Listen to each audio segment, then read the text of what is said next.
Bien, donc le hot dog, je rentre dedans, enfin, manière de parler. Ah, il y a de la matière, le hot dog. Et apparemment, vous voyez ce que c'est? C'est un déploiement UV, en fait. Un déploiement UV pour la couleur de base, mais il y a aussi d'autres choses. Il y a de la rugosité.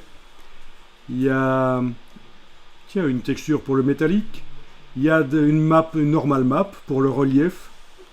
Donc c'est ça, c'est une texture complexe en fait. Hein. Vous avez, pour donner le côté rugueux, brillant sur les différents endroits du hot dog, vous avez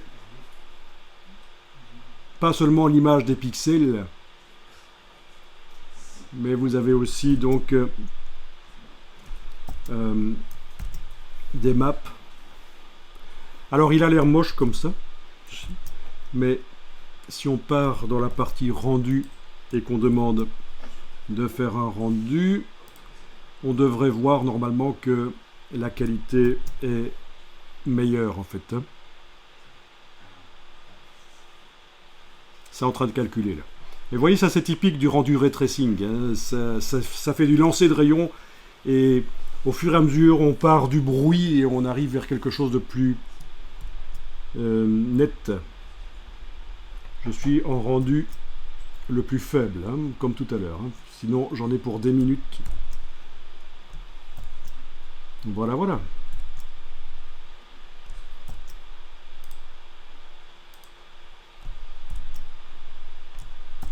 Donc ça donne mieux, évidemment, que ce qu'on voit dans la partie conception.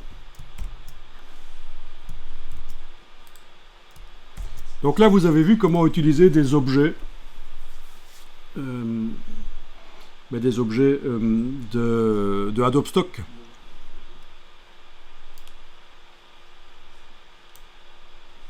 Éventuellement tenter la baguette magique pour pouvoir éventuellement sélectionner une partie seulement de l'objet, si ça veut bien. Non, ça ne voudra pas là parce qu'on est en UV, on n'est pas en matière substance, on est avec une map UV, donc la baguette magique ne fonctionnera pas là-dessus en fait. Je ne pense pas.